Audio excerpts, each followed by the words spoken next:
That's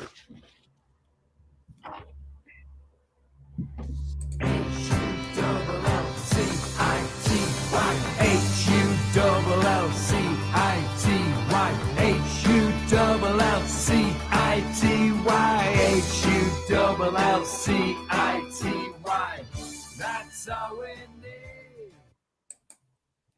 Welcome back to another edition of The Tigers Down Under. I'm your host, as always, Alex, and with me I have Logan. How are you, Logan? Evening, Alex. Yeah, doing really well. Yeah, look, it's a really interesting week to review the Fulham game.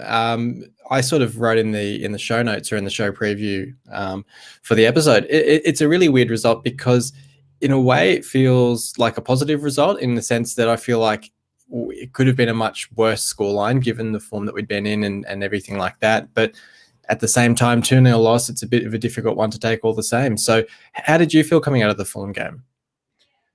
Yeah, probably much the same as yourself. It really was kind of one of those games that, yeah, you went into feeling, fairly pessimistic that we would take certainly 3 points and, very optimistic that we could maybe settle for one. But I think it was probably, in some ways, as much as we regret to say it, it's probably exactly what we thought would happen. Fulham are a class side, and with the war chest of of money that they've been able to spend in the off season, and obviously coming back down and having parachute payments, they just really have a squad that really kind of outshone the City squad that we have at the moment. And there's a large element of humble pie that we need to kind of swallow as we settle back into the Championship as certainly a far less fancy team. I think, in future years when we've been in the Championship, we've probably maybe surpassed expectations in some seasons, but more often than not been seen as some of the bigger fish in the pond. And I think that there's a really, hard sense of reality that's settling in for City fans now after the highs of the Preston away win that kind of, alludes to what our squad is like, and I guess a realistic expectation for the end of the season is certainly at this point to survive. There's a long way to go, and we know what can happen. But Saturday was certainly a very good taste of what I believe is probably the best team or thereabouts in the division. And, they were a class above. Yeah, I think Fulham have spent more money this transfer window than the rest of the league combined. So it says something about the funds at their disposal. And look, I think you've said it well there. And coming out of the game, it was probably the most chastening or the most sort of depressing element of it was, as you say, readjusting to our current lot in life in the Championship in the sense that we're not one of the big fish in the Championship as we have been at times. We're not challenging for automatic promotion or even challenging for the top six as things stand anyway.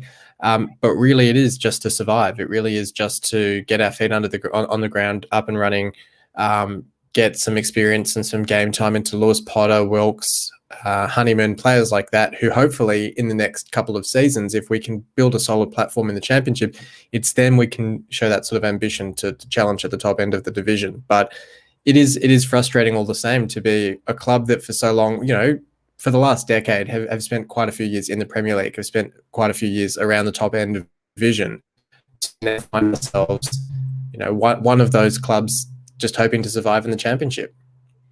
Yeah, without a doubt. And all you got to really do is look at the squad and the average age it's for the most part a really young squad, and a lot of people are playing their highest level of football that they've played in the Championship. So, I mean, with that, whilst there is elements that Tom Huddleston alluded to when he signed, was that there's some really good young potential players there, and they're really keen learners.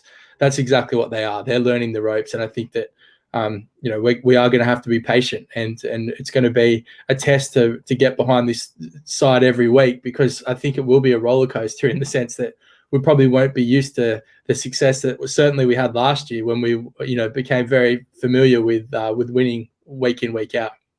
Yeah, certainly. Only the one change, I think, from the midweek clash with Derby, with Bernard coming in at centre-back for Jones.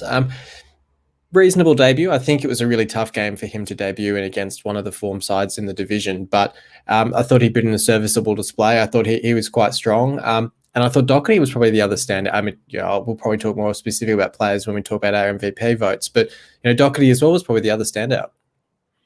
Yeah, I thought so. I actually, Bernard, I didn't think did himself any real caused himself any real problems. Although I guess an argument could be made that he was somewhat at fault for the second goal. The ball late across him and then sort of bounced off him into the path of Carvalho. But at the same time, as you mentioned, it's such a difficult fixture to make a debut and to have to kind of really speed up that defensive partnership in probably away from home against the arguably the best side. So definitely an interesting debut for him.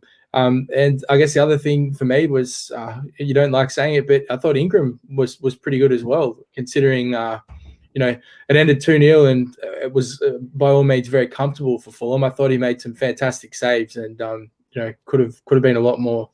Yeah, look, I posed the question to Dan last week about whether we used the opportunity to bring Baxter in, and we it was good to see that we stuck firm with Ingram, because I think he showed in this display against Fulham that, one bad performance doesn't make him a bad keeper. And he had a fantastic season last year, and it wasn't even a bad performance against Derby. It was, a fumbled shot of the ball, which ended up in the back of the net, and was fine for the rest of the game. So it was good to see him bounce back in that sense against Fulham, and to see that McCann held his faith in Ingram as well. From McCann's point of view, are you a little bit concerned that for that first goal for Mitrovic, a set-piece goal, sort of, what was it, 2 goals against QPR as well from set pieces.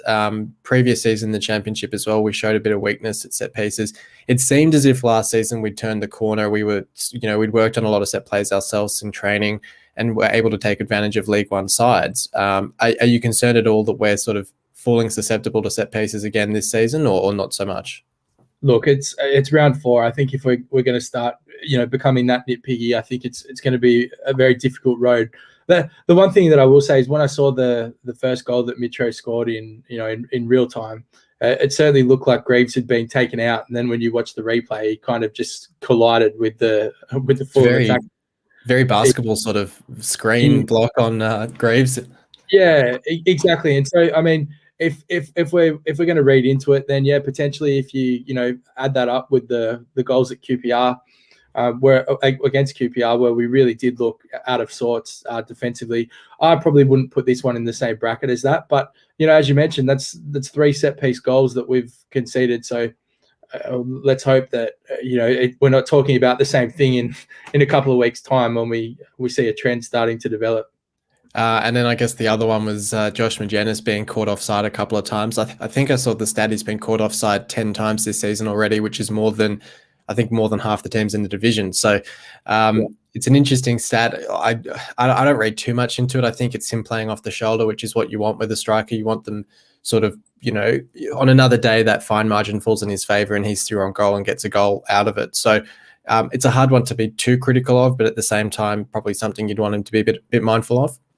Look, 10 times is, it's started to push the friendship, so to speak. And I know that that's kind of the way that Magennis plays. And, he got a lot of success from that. I think even the level of officiating in League One last year, I know there was certainly a couple of goals towards the end of the season as well, where we were like, oh, man, he was definitely offside. But, the play continued. So I think that it's definitely a frustrating one. And I think when you watch the games, and you see a striker repeatedly get caught offside, and it kind of, compromises those really good attacking build-up passages that you create.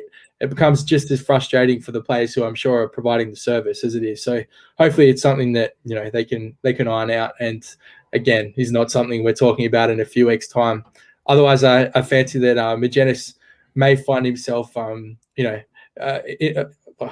say off the bench. But with obviously with Wilkes to come back and with the new signing coming in, he would want to make sure that he's still contributing in a positive manner, and the fans have his blessing. Certainly, yeah. Did you want to give your 3 votes for the game? Yeah, so we've already kind of alluded to them. The 3 points for mine was definitely Ingram. I thought you touched on it briefly with Doherty. I thought he looked the most likely. and worked really hard in the middle. KLP didn't have the same influence that I've expected. I thought Smith was a bit of a pest, and I probably split either of them for the 1 point. But it was just one of those games where it was so difficult to have a clear 3-2-1. We just didn't really look to cause them too many problems across the 90 minutes.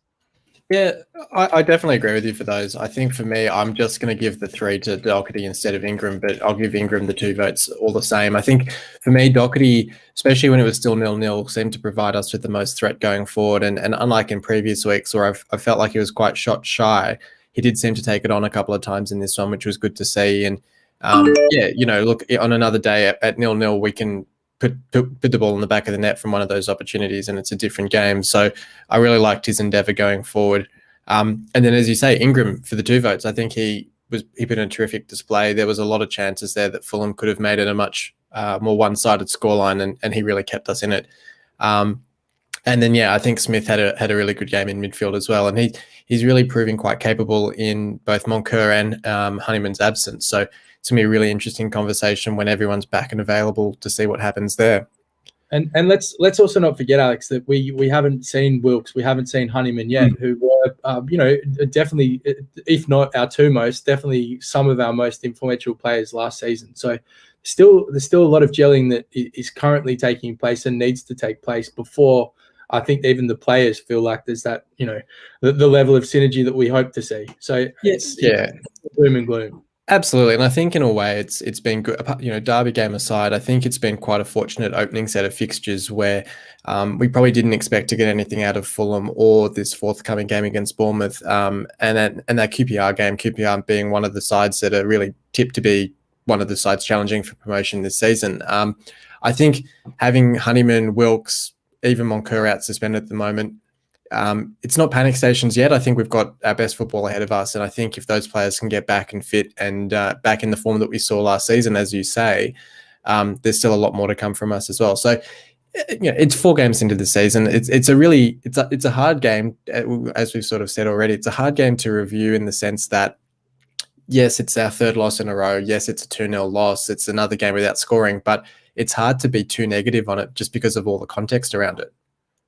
And I guess equally you ask yourself the same question and think if we were a championship team who had got promoted into the Premier League and this was a trip, and I'll be very careful how I word this, but if you're away to Manchester City or someone like that, which you can draw comparisons as far as the championship goes with Fulham, would we be disappointed? And I think that the sooner we come to terms with the reality of the squad we've got, there are some really big away days and some really stern tests with some quality players in the championship that just don't exist in League One. And so once we accept that, I think it's far more easier to digest that these trips to the big clubs are going to be difficult to get things from. And we need to make sure that those competitive, bottom games are the ones where we really show our teeth.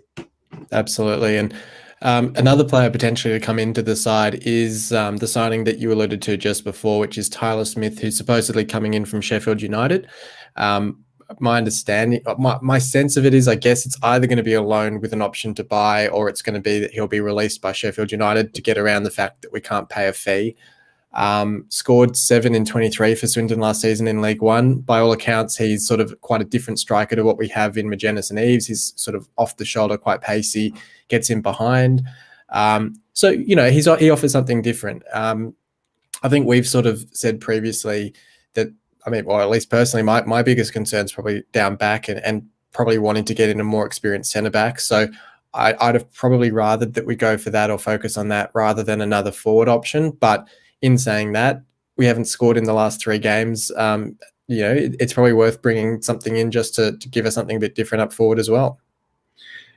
Absolutely. I think that the more attacking options that we do have, and particularly different stylistic attacking options that we can create is going to be helpful. Again, I don't want to jump the gun, but just thinking about the signing of Tom Huddleston now, and I know he's only featured briefly, but from all reports, even he said, I need a few games to get me up to speed. But when he has played, he does just look to be that, that extra clinical piece on the ball that really settles us. And I think that if we end up changing our shape to suit Tom Huddleston, that also may provide, that little bit of extra coverage for those defenders. And I think that'll provide a lot of support for working out our most effective defensive pairing and how they play. So there's still so much to learn, and it's been such a rapid paced start to the season. As you said, we've had some very, very difficult fixtures, and it's such a different puzzle to solve for McCann. So without the doom and gloom, I'm really interested to see how Grant McCann, develops his strategic thinking and how we end up playing, and how different that will be from what we saw last season when we featured in League One. Yeah, and I think I saw, I don't know if it was the under 23s or something like that were playing the other day, where I think Huddleston tweeted out that he got the 90 minutes under his belt as well. So positive signs from him if he's starting to get up to full fitness as well. And it might well be that after the international break, we can start to see him either start games or play much bigger roles in the fixtures as well, which would be certainly good to see. Okay, well, let's move on then. It's our triple flashback feature, back for another week. We did tweet out just before the episode started to let everyone know what the theme for this week is, and the transfer window does close at the end of this month, so we thought we'd go for transfer-themed clues or themes for this week and for our next episode as well. So for this week, Logan, the question is, can you name the the players that have attracted the 3 highest fees for City? We're talking outgoings that we've sold on? Yes, that we've sold, yeah. Okay. So I think the obvious one, it has to be Harry Maguire. I think that's the biggest in our club's history, if I'm not mistaken. Oh, actually, that's not true, because he went to Leicester before he went to Manchester United, which was around about £20 million, there or thereabouts. Andy Robertson would be the other that comes to mind, and well, actually Jared Bowen. If not Jared Bowen, I can't remember what Snodgrass went for, but I think that was substantially less. That's the 3 that I would lock in. I'd say Harry Maguire, Andy Robertson, and Jared Bowen. So you've got 2 of the 3 are correct. So Jared Bowen has gone for the highest fee in our history at 22 million. Harry Maguire did go for about 17 million when he went to Leicester. Yep. Andy Robertson only went for about 3 or 4 million in the end, because I think we sold him, and then in the swap we got Kevin Stewart back. So there was a bit of a swap that went on there. Okay, without telling me who it is, can you tell me the price of how much they went for? So they went for up to 16.5 million. I suspect that all of the clauses weren't met, which might also give you a little bit of a clue. But what I will say is it was a player that left in the same window as Maguire and Robertson. Went to a Premier League club, but is now currently playing in the Championship. I'm going to kick myself when I find out who this is. I can give you another clue. So he joined us the season that we went up the second time under Bruce. So he was a Championship signing for Bruce. Why can I not get this one? Robbie Brady. No. So second time we went up under Bruce. So Snodgrass Brady. Who is it? It's really starting to bother me. So it's Sam Clucas. Sam Clucas, of course. You wouldn't have thought of, because it's so hard to. You wouldn't associate him with such a high fee, but he went to Swansea for a fee of up to £16.5 million, and I think he had a pretty awful season with them and went to Stoke, and that's why every time he plays against Swansea, he scores for Stoke. And then I don't know if you saw the celebrations the other week. He got the shirt off and really gave it to them, which was pretty funny to see. And it's fascinating when you think about the star power that was around Sam Clucas. I know that he definitely, I do not want to be critical of Sam Clucas, because I thought that he ended up being actually, quite a fantastic player for us in patches. But when you think about the company that he kept in that squad, it's very interesting to see that he features in that top 3. That really surprises me. Yeah, no, and again, not being disrespectful to him, because I thought he had a fantastic spell with City, but it was definitely one of those players who was sort of in the right spot at the right time, where he joined us as his career was just on an upward trajectory. Scored that great goal in the Premier League for us against Watford as well, which I reckon was probably the moment that Swansea set up and took notice. But it seemed as if he was in the right place at the right time, and then he went to Swansea and it's all sort of fallen apart a little bit for him. And look, Stoke looking a great side this season, so maybe it'll start to come together again for him. But He has all the attributes. I remember, I'm pretty sure we signed him as a almost like a left winger or a left-sided midfielder, and then he sort of would either drift from the left into the midfield or start in the central midfield position. And I think he would have started opening day against Leicester as well, when we only had the 11 fit players or whatever. So yeah, I think he had a pretty decent season for us that year, but it is kind of, as you say, it's a bit strange to think of him as being that sort of the third most expensive sale in the history of the club. Yeah, I was going to well played to Sam Clucas, and obviously a huge cash in for Hull if we signed him at the right time by the sounds of things. Yeah, no, for sure. Because as you were thinking, Snodgrass and Livermore was the other one. I think they both got sold for about £10 million. Because I remember at the time there was that running joke that we basically just sold everyone for £10 million, which was quite funny as well.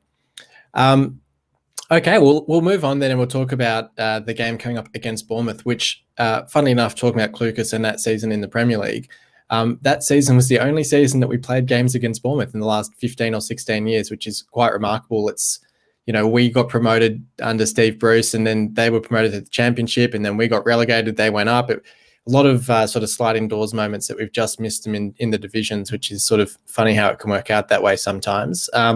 Managed by Scott Parker. They've won 2 of their first 4 games back in the Championship. Well, sorry, second season back in the Championship. Lost 6-0 to Norwich this morning in the League Cup as well. So, I mean, probably haven't started as well as you might have expected. I think they're not quite, they're not running away with the division like West Brom and Fulham are, but still certainly up there, still have quite a strong squad as well. So really tough opponent again. Yeah, definitely one of the games that we had to be fearful of at the start. Some great competition, and I mean it's one of those clubs that you admire, like particularly the recent history of Bournemouth. They have done such a great job to establish themselves as one of the, I guess, top tier clubs in England, and did a great job of staying in the Premier League for as long as they have. I still remember the Gold Sands, or at least it used to be called the Gold Sands. It was that journey of when they got promoted to the Premier League. It was kind of comical that there was going to be a club that I think had a stadium that seated 11,000 people, and they were going to be a Premier League club. And so, to see what they've done is fantastic. And, exactly the fact that we're talking about it now, as Bournemouth being one of the fearful matchups or the bigger clubs in the division, fair play to them. And it's going to be a very stern test, as you mentioned, particularly coming off that 6 goal thumping. It's going to be a very, very targeted tie for them to get back on track, I would assume. Yeah, and look, and they've still got a lot of players in their side that they signed or had playing for them in the Premier League. I mean, Dominic Solanke up top, sort of maligned in his time at Liverpool, didn't really get up to much there. Moved to Bournemouth, didn't do a whole lot in the Premier League, but he's really tearing it up in the Championship at the moment for them. They've still got Brooks on one wing, and they've got Billing in central midfield, who's sort of developing into a more attacking, dangerous player as well. So they've got a lot of firepower in that side, and yeah, look, it'll be a tough one. I think Scott Parker's a good manager for them. He's probably a bit more capable than the managers that they had last season, and will certainly have them up there challenging for the playoff places, if not automatic spots. Do you sort of see any changes to our side for this one, or are you sort of happy to try and go again with the same 11? There's no one off the top of my head that kind of requires a walk-up start straight into the team. I mean, it'd be interesting to see. Huddleston's probably the question mark is how much of a role will he play? I wouldn't expect to see him start, but I do expect him to probably get some minutes. I think that playing a club of the likes of Bournemouth, his experience would be invaluable out there, particularly seeing what we're coming off of the back of Fulham. So I guess it's probably a case for him to find his way into the team somewhere. But I assume we would also get Moncur back from the suspension. Ooh. I think it was a 3 game, so it might be actually the game after this one. Yeah, that's right. So assuming he's not fit, there's not too much that we'll see except maybe Randall Williams injured, I believe. Yeah, that's true. He may also miss out. So you'd probably expect to see Emmanuel start. Maybe it'll be interesting. But it's a hard one to have a stab at. I don't really know how McCann's going to play this, and just tactically, are we going to try and be a little bit more defensive, or is Bournemouth a good opportunity for him to kind of let the cat amongst the pigeons and just commit to throwing bodies forward and see if we can't do something crazy like we did on the opening day. It's a really interesting fixture. Yeah, no, definitely. And I think Huddleston's actually a really good shout, because I think having that little bit more experience and control of the ball in our midfield might actually play quite well into our favour if we can just take a bit of the game away from Bournemouth, who like to pass it around a bit and get at us. So Huddleston coming into the side wouldn't actually be the worst shout, so I wouldn't mind seeing that either. But yeah, I mean, as you say, other than that, there's no one who really is calling out for a start, and there's no one really demanding to be taken out of the side either. So I think I'd be, maybe if Jones is fit, I don't know if I've seen any reports on Jones and his fitness, whether he'd come back into the side for Bernard, or even if we're happy to go with Bernard again, you throw Jones back into the midfield, where he had some quite strong displays last season as well. So that's also another option. Yeah, absolutely. Yeah. I guess maybe another question mark over Smallwood. McCann really fancies Richie Smallwood. I think he sees something that that he obviously likes, and perhaps he's one of those kind of unsung hero leaders. Behind closed doors that has a role. He obviously got made the club captain and seems to be well revered. But I do see a lot of criticism, despite his fantastic opening day at Preston. And maybe Huddleston comes in for Smallwood, to be honest. And maybe he does, or maybe Smallwood plays 60 minutes. We just don't know. It's like I said, it's a really intriguing matchup for mine. I can't wait to watch it. Yeah, certainly. Well, then, just before we head off, do you have a score prediction, or I guess a result that you'd be happy to accept? I guess is a way to phrase it. Look, when we break the season down and we look at these runs of games, you certainly would have looked at these first 4 fixtures and gone, they're really tough. But just the manner of losing to Fulham in such a convincing manner, I would really love to see a point here. So, look, I'm gonna back the lads in, and I'm gonna say that we're gonna go 1-1. Yeah, I was actually good shout. I was just gonna say I think 1-1's a good score to aim for. I think if we can get on the score sheet, I think is what I'd like to see. I wouldn't complain with a 0-0. I'll take a 0-0 as well, but it would be good to get back to scoring ways and get Lewis Potter on the score sheet or Magennis back on the score sheet as well. So. Yeah, look, a 1-1 in this one would be a good way to enter the international break as well. Well, thank you for joining me this week, Logan. My pleasure, Alex. Great to be here. No worries, and thank you everyone for listening in. We won't be back next week because we do have the international break, but we will be back the week after that to look back on this Bournemouth game, wrap up the transfer window, as well as look ahead to the following fixtures. So until then, come on, City.